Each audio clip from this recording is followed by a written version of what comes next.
How do men and women differ in the way they evaluate mates? Well, here's a study. More than 1,000 respondents, primarily female. What they looked at was how much prestige each person had in their occupation, so kind of where they were situated in the dominance hierarchy, what their income was and their education. So they're all markers, they're all pretty decent markers of socioeconomic status, or they're pretty decent markers of status. So, and then they looked at how many partners each person had, number of lifetime partners, and number of preceding year sexual partners. Lifetime occurrence of simultaneous partners, so that was someone who was in a sexual relationship with more than one person at the same time. And lifetime frequency of simultaneous partners, from 1 very seldom or never to 5 very often.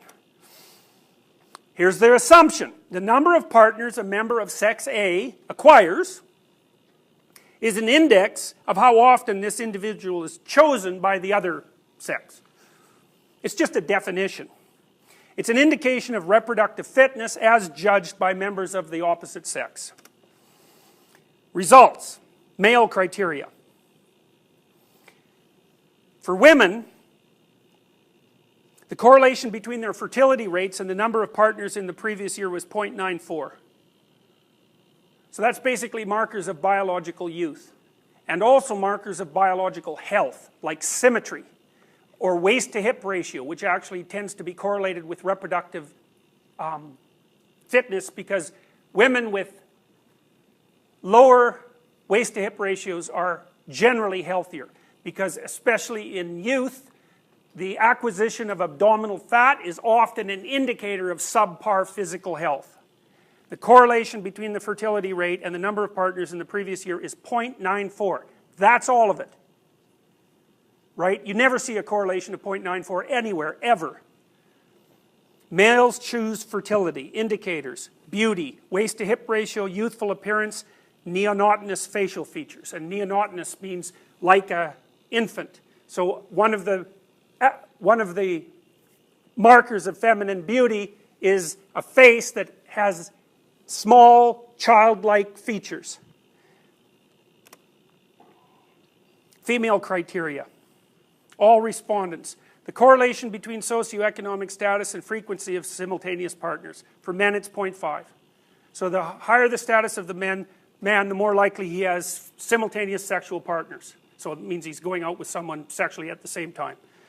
For men, it's 0.49. For women, it's 0.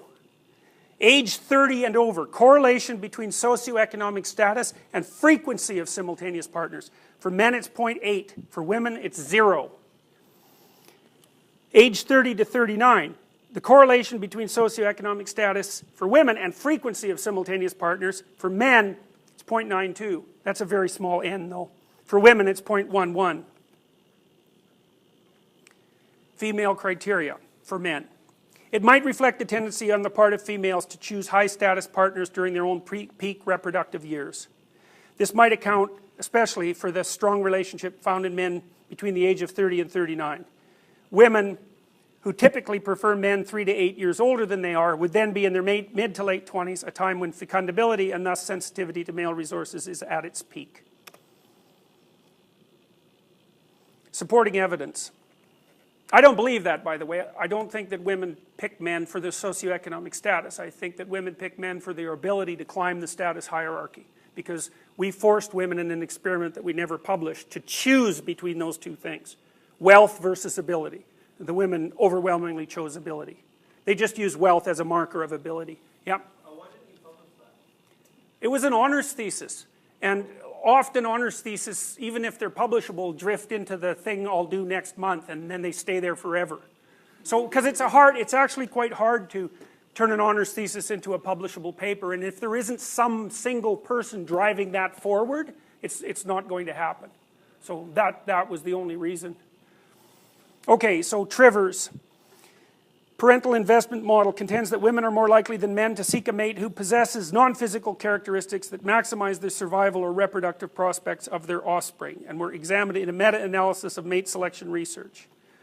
As predicted, women accorded more weight than men to socioeconomic status, ambitiousness, character, and intelligence, and the largest gender differences were observed for cues to resource acquisition, status, and ambitiousness. Also, as predicted, gender preferences were not found in preferences for characteristics unrelated to progeny survival, like sense of humor and general personality. Where valid comparisons could be made, the findings were generally invariant across generations, cultures, and research paradigms. I'll go to this next one. Yeah. Okay, so here's some correlations. One of them is between how much money you make and your personality. So the correlation between neuroticism and how much money you get paid is negative 0.3. The higher you are in neuroticism, the less you make, less you get paid. Why?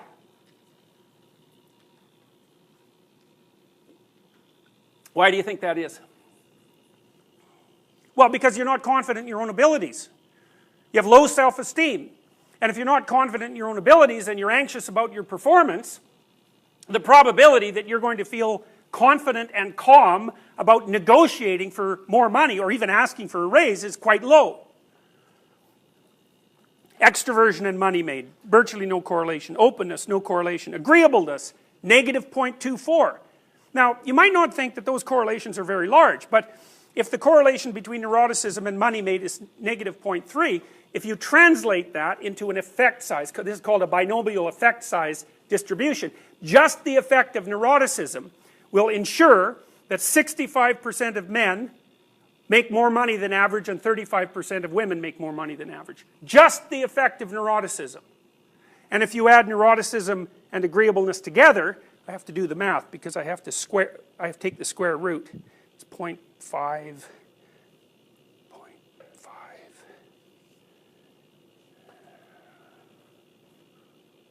I can't do that in front of a class, unfortunately. It's going to push it up to about 70-30 or higher than that. There's a little bit of a negative correlation between conscientiousness and money made. Ascendancy, how well you progress up the ranks. Yes?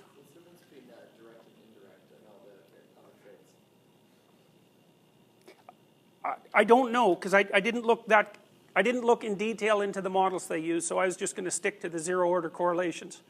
So, ascendancy, negative 0.21 for neuroticism, negative 0.14 for agreeableness. The effects are larger if you total them. Let's see. Here's a good one. This is something to think about. Job satisfaction. The correlation with neuroticism is negative 0.42. That's a big one. One of the things that's very interesting about neuroticism is it's also a very good predictor of marital satisfaction. And it's interesting in that light to note that 70% of divorces are initiated by women. Now, one reason for that is that men are impossible to get along with. And the other possibility is that women are too sensitive to that, and there's no way of sorting that out. But it's nonetheless interesting to note that that's still where the gender difference lies. Neuroticism. Correlation with job satisfaction, negative 0.42. Correlation with life satisfaction, negative 0.42. Correlation with career satisfaction, negative 0.41. So one of the things you want to remember is that almost all the measures that purport to measure something like well-being or happiness or satisfaction are so contaminated with neuroticism that it's not even clear that they're measuring something different. You see, agreeableness, the correlation with career satisfaction is negative 0.2. If you get men to rate their performance, and you get their bosses to rate their performance, men rate their performance pretty much the same as the bosses rate their performance, or maybe they rate them a little bit more. But if women rate their own performance, they rate their own performance as worse than their boss's rating of their performance consistently. And the predictor of that seems to be negative emotionality. Now you might wonder if negative emotionality is something that's associated with lower levels of life satisfaction across a broad variety of measures. What possible use could it be? But then you have to wonder, well, exactly how is the physical environment different for women and for men? And one clear fact is that at an individual level, at least in relationship to dominance battles